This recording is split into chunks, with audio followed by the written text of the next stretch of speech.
তাহলে তিনি স্রষ্টা হলেন কোত্থেকে? তাহলে তিনিও তো আমার মতো সৃষ্টি হয়ে গেলেন, যে তারও আরেকজন যদি স্রষ্টা থাকে। আল্লাহর কোনো স্রষ্টা থাকবে না, তিনি নিজেই স্বয়ং সম্পূর্ণ। এটা তো অবশ্যম্ভাবী, কারণ সৃষ্টি জগতের আমরা সবাই যখন সৃষ্টি, তাই সকল সৃষ্টির তো স্রষ্টা দরকার। তো স্রষ্টার যদি আবার মনে করেন যে তার আবার সৃষ্টিকর্তাকে, তাহলে সেক্ষেত্রে তিনি স্রষ্টা হলেন কই? তাকে তো আপনি আপনার মতো করে ভাবছেন। এইরকম গোড়ায় কিছু গলত থাকে। এই প্রশ্ন উত্তরে আমি বলি, কোরআন কারিমে আল্লাহ তাআলা বলেছেন, লা ইউসআলু আম্মা ইয়াফআল ওয়া হুম ইউসআলুন। মহান আল্লাহ তাআলা তার নিজের সত্তা সম্পর্কে বলছেন, তিনি যা কিছু করেন তার এই সমস্ত কাজের জন্য কারোর কাছে তিনি জবাবদিহি করতে বাধ্য নন, কারণ তিনি তো মহান সৃষ্টিকর্তা, তার তো কোনো স্রষ্টা নেই, তার উপরে কেউ নেই, তিনি কার কাছে জবাবদিহি করবেন?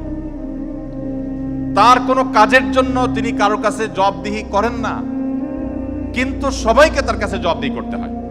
এখন আপনি যদি আল্লাহর কাছে কোনো বিষয়ে প্রশ্ন রাখেন, আল্লাহর ব্যাপারে আপনার যদি প্রশ্ন জাগে, তাহলে তার মানে আপনি আল্লাহকে জবাবদিহিতার আওতায় আনতে চাচ্ছেন।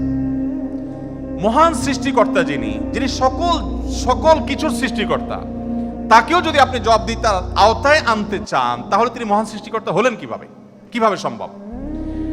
এবার আসা যাক, প্রশ্নে আপনি লিখেছেন যে বেশিরভাগ মানুষ জাহান্নামে যাবে আল্লাহ জানেন, তাহলে আর দরকার ছিল কি তৈরি করা? এখন এখানে রুটিন দায়িত্বপ্রাপ্ত উপাচার্য মহোদয় আছেন।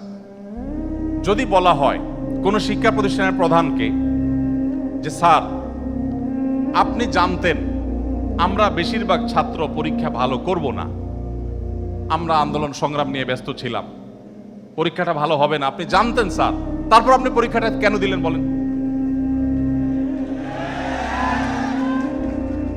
কোন কথার উপরে ঠিক? পরীক্ষা দেওয়া হয়েছে